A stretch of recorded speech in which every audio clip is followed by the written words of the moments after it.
Wait, William is standing on his own. Come here and see it. I was shocked, and a strange voice came out of me. No way.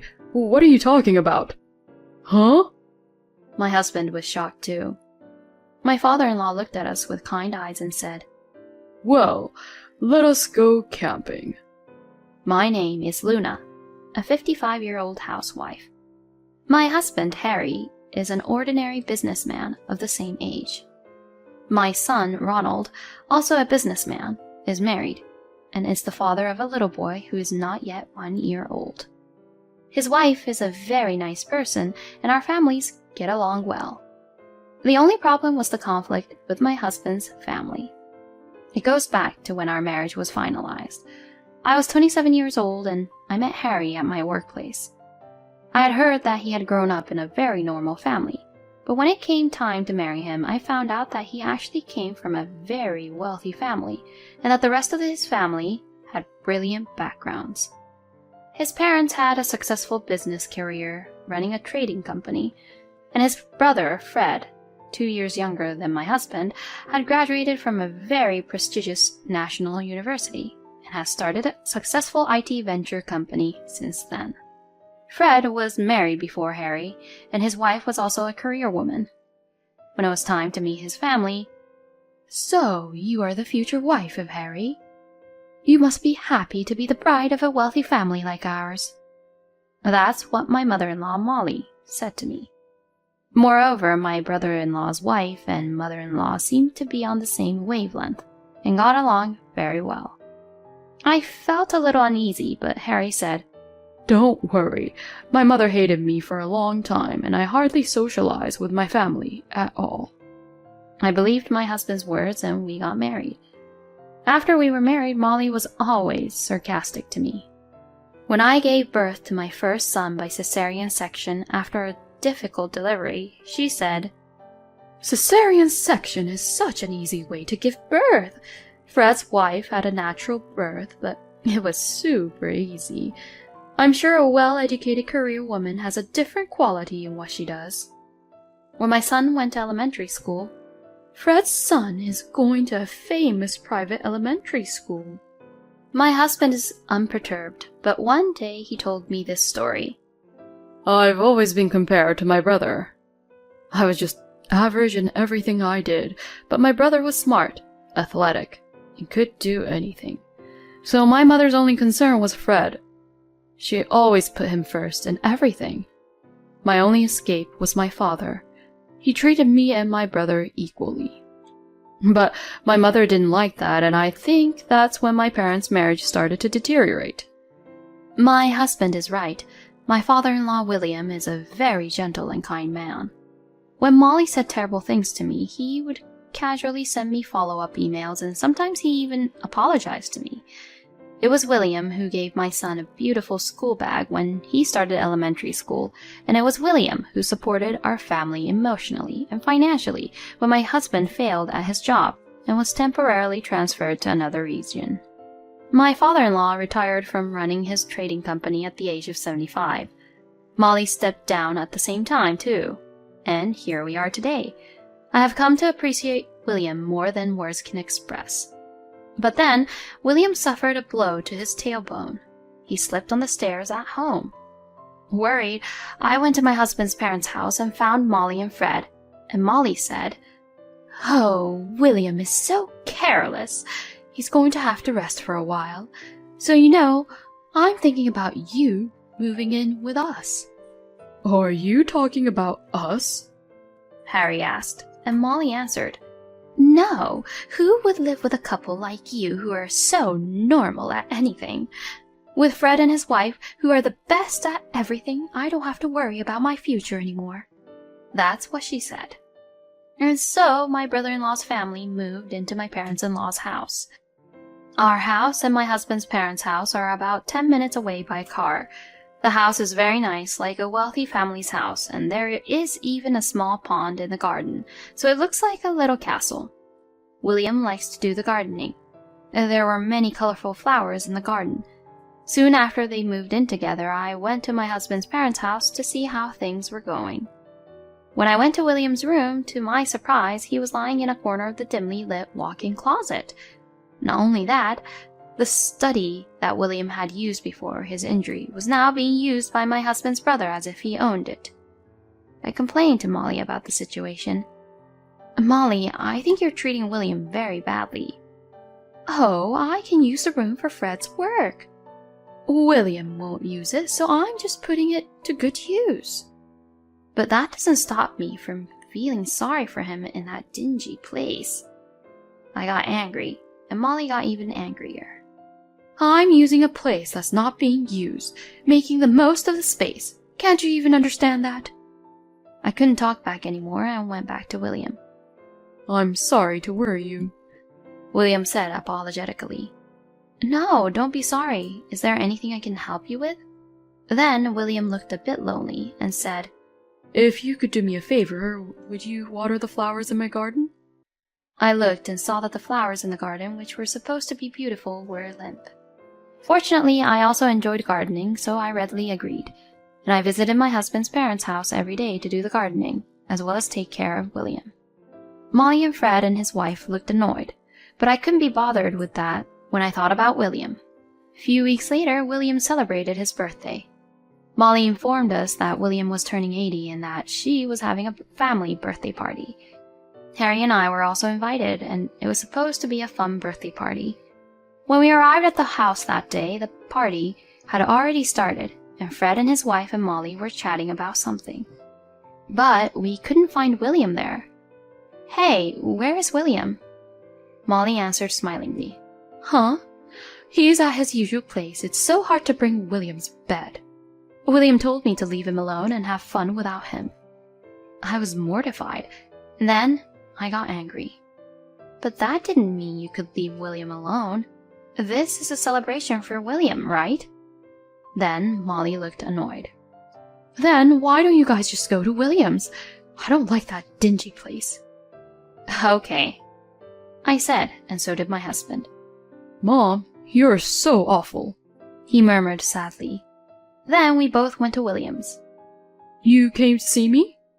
William was very happy to see us. "Happy birthday. I hope you get well soon and recover from your injuries." We celebrated William's birthday in the dimly lit room. William was delighted with the yellow umbrella we had given him to use when he gets well, and he looked at it happily for a long time. After his birthday, I took care of the flowers in the garden every day. William remained bedridden. Then one day, something happened that made me shocked. Early in the morning, when I arrived at my husband's parents' house, Molly and Fred and his wife appeared in front of me, carrying several large suitcases. "Well, take care of William, will you?" I didn't get what was going on. "We're going on a week-long trip to Guam. You can tell by looking at us, you really are dumb," she said. "I didn't know you were going on a trip," I answered. "I don't have to tell you. You are at home every day anyway, taking care of William." "Huh? Well, what about William?" "You can take care of him. I can't take William with us. We're tired of taking care of him every day. Are we not even allowed to have a break every once in a while?" Molly got angry. Fred and his wife were just nodding and agreeing with her. I was beyond angry and disgusted. "All right then, take care." I said this with a lot of sarcasm and accepted the house key they gave me. "I'm looking forward to being abroad for the first time in a long time." Molly and Fred and his wife went off, ignoring my glare. After they departed, I hurriedly finished the gardening and went into William's room. "I'm sorry, Luna." William's face is downcast. "Please don't say that. Take your time." I set a small table next to the bed with William's favorite foods. Then I invited my husband to join us for dinner. It was a very delicious and enjoyable dinner. Then I noticed William's eyes were tearing up when he was sipping his soup. "Is everything all right? Something doesn't suit your taste?" I was worried, but William said quietly, "No, you always treated me well, and I'm really glad to have a good daughter-in-law like you." Molly and Fred and his wife are always having a lively dinner downstairs while William is alone and lonely upstairs every day. Just the thought of it made my heart clench in my chest. The next day was a day off, so my husband and I decided to stay the night. The three of us chatted and enjoyed ourselves until William fell asleep. The next morning, when I saw the garden, I was surprised to see William standing there on his own taking care of the flowers. William? Good morning, Luna. William was doing the gardening as if nothing had happened. I hurriedly called my husband. Honey, William is standing there on his own. Come quickly. I was so surprised that my voice became strange. What are you talking about? My father must be bedridden. My husband, too, who has come scurrying to the edge of the house, reacted like me. Huh? He was speechless. William looked at us kindly and said softly, Well, let us go camping. We were surprised, but William remained calm. He asked us to prepare for an overnight trip. We were so surprised that we just did as we were told, and went back to our house to prepare. William was still standing on his own after all, and looking very well. Could you drive for us? We headed for a campground in the mountains. We put our bags down, settled in, and asked William, What the hell is going on? William chuckled and said, I'm sorry I tricked you. I was a little skeptical. I guess it was right after we moved in together. I overheard a secret conversation between Molly and Fred. It went something like this. William is going to be bedridden if he keeps this up. It's really annoying, Molly said. Then there's a good facility. We'll put him there. He won't last long anyway. We can change the owner of the land and the house to us before Dad passes away, and if we can get him to write a will, it would be perfect. You would get a fair share too, Mom. Dad is bedridden, and he'll be convinced in no time if I talk to him. Fred said, That's a good idea, and the sooner we make this clear, the better. We'll do it after we get back from our trip to Guam with William's pension money. Okay. At that point, William knew what they were planning to do after he passed away, and he got to know about the Guam trip. This is no longer a family. William thought so. He decided not to give any of the land, house, and property to Molly and Fred. William decided to pretend to be bedridden to fool Molly and Fred, and walked around the yard at night when they were asleep to keep his legs strong so that he would not completely lose the ability to walk. And then he decided to see who would get the inheritance. William said proudly, I've been waiting for my chance ever since I pretended to be bedridden. I want you two to inherit everything. Molly and Fred returned home a week later, after enjoying their trip to Guam. By then, William had consulted a lawyer and changed the title of the house and land to my husband. He also completed the will regarding the inheritance. Then, Molly, Fred, and his wife returned home. Wait, what's wrong? They were shocked to see William strolling around. William just said to them, I need to talk to you about the future. Come to the living room. William called all the family members to the living room. William, why are you standing on your own?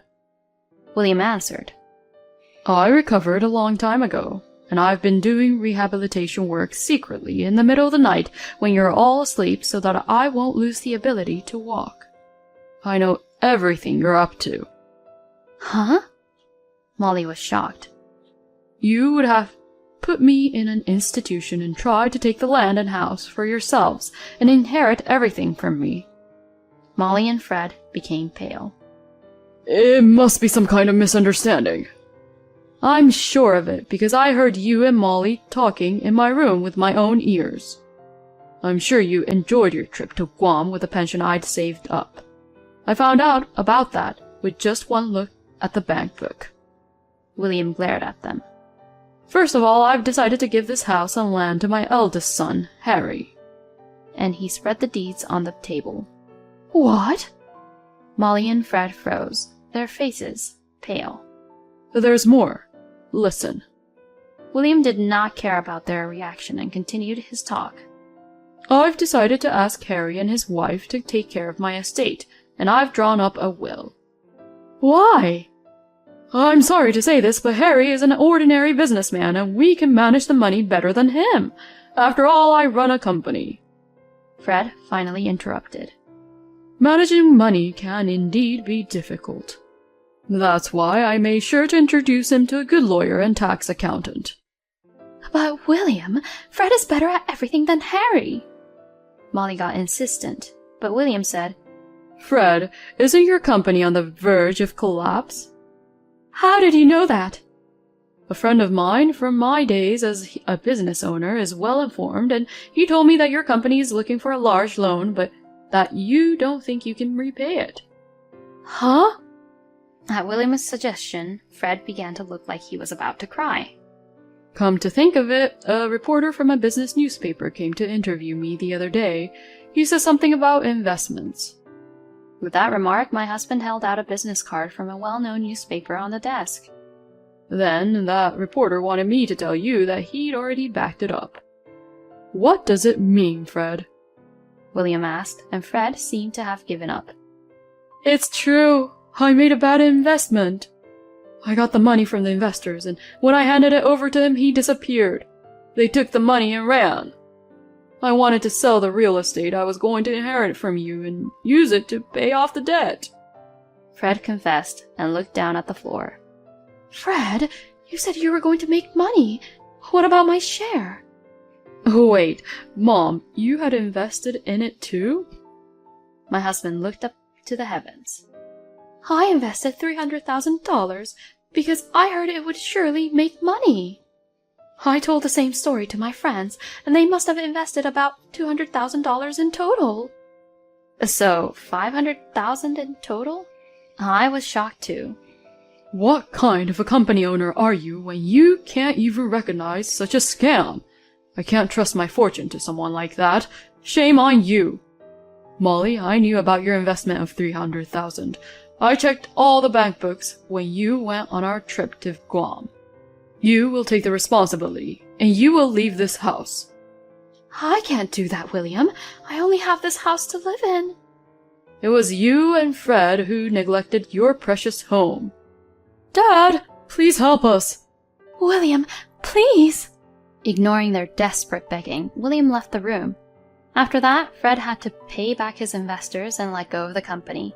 He tried to start another company, but it failed because he lost all trust in society. Fred's wife would never forgive him for such a situation, and they divorced soon after.